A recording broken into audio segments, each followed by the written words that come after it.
Hello and welcome to the GlobalChurch project. I'm Graham Hill. Karina Kreminski grew up in Australia.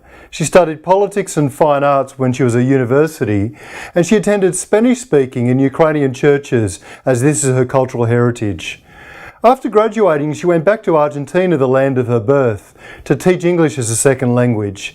She also became a foreign correspondent. Today, she lectures in Missional Studies at Morling College in Sydney, Australia.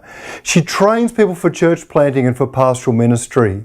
Her doctorate's in Missional Spirituality, and she's passionate about seeing people engage in the mission of God, develop deep spiritual roots, and see what it means to combine missional spirituality with an active missional presence in the world.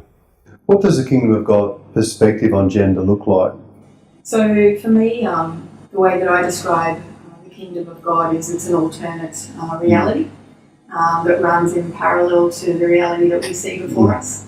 And while we may not be able to say of the Kingdom of God, well, there it is geographically located, I can point it to you, I can point it out to you, I think we can see signs and indications of this alternate reality invading our universe. And so for me, signs of the kingdom, when it breaks through, we see justice, we see salvation, we see beauty, we see truth, we see servanthood coming through. All of those values come through, I think, for me in the Kingdom of God reality.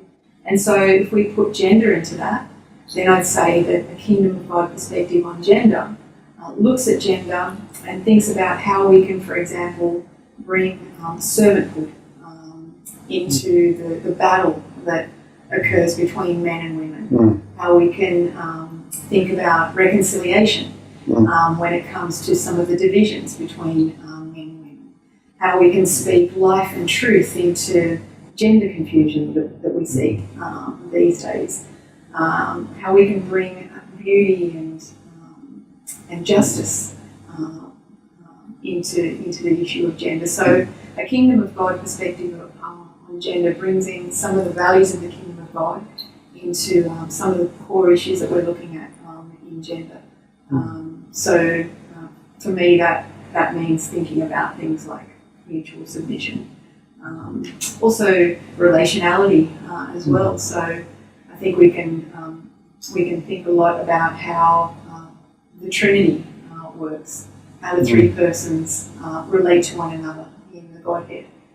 They are continually submitting to one another. They are in a joyful relationship. They are in a mutual relationship. And for me, although I know that that's on shaky ground here, but for me, I think we can model that to some extent. In the way we do community, the way that we relate to one another as men and women.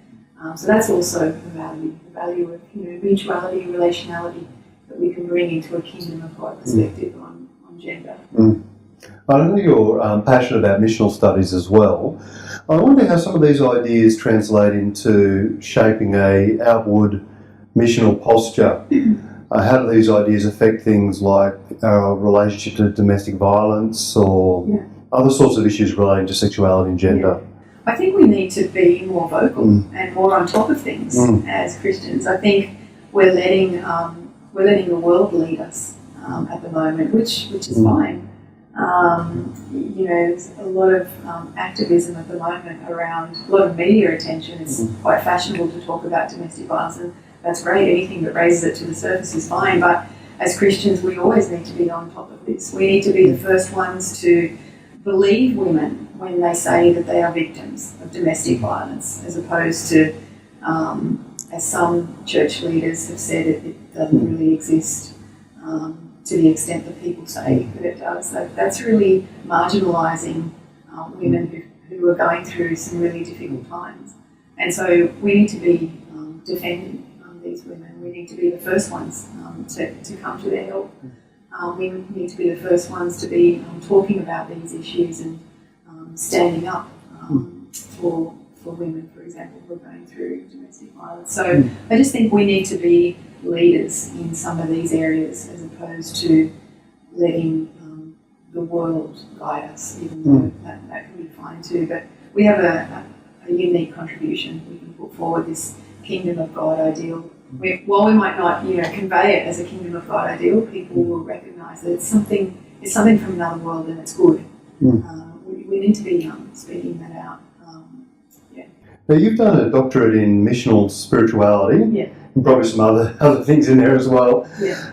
How does a missional spirituality look different than other forms of Christian spirituality? What does it look like? Okay. So missional spirituality is based on missional theology. So it's just thinking about the concept of the Missio Dei, that God is on mission, and thinking about we worship a God who is on mission and who is missional, and that we as a church need to be shaped by that Missio Dei. And so Bosch, missiologist Bosch, talks a lot about the church being shaped by the Missio Dei as opposed to doing missional acts. And I really agree with that. I think that if we're talking about being missional, we need to be shaped as a missional people as opposed to being a people who do missional acts. And so missional spirituality comes into that because it is all about how we are shaped into missional Christians who are on God's mission, who are seen as the sent ones of God. And so in that sense, missional spirituality perhaps challenges traditional interpretations of spirituality. So traditional spirituality can be seen sometimes as very inward oriented, also very individualistic, as well sometimes perhaps even with a consumeristic tendency, so taking spiritual disciplines and enacting them so that it's good for me. It has a tendency for withdrawal. So missional spirituality is about engagement with the world. It is about a spirituality that is practiced as we live our lives. It is a spirituality that is relational as opposed to individualistic and very much others oriented. So it's very, very outwards focused. Karina, thank you for joining us at Being Missional. Oh, no worries, thank you. You've just watched an abridged version of this interview. For the full interview, plus resources for churches and colleges and universities, please visit www.theglobalchurchproject.com. I look forward to your company next time. From me, goodbye.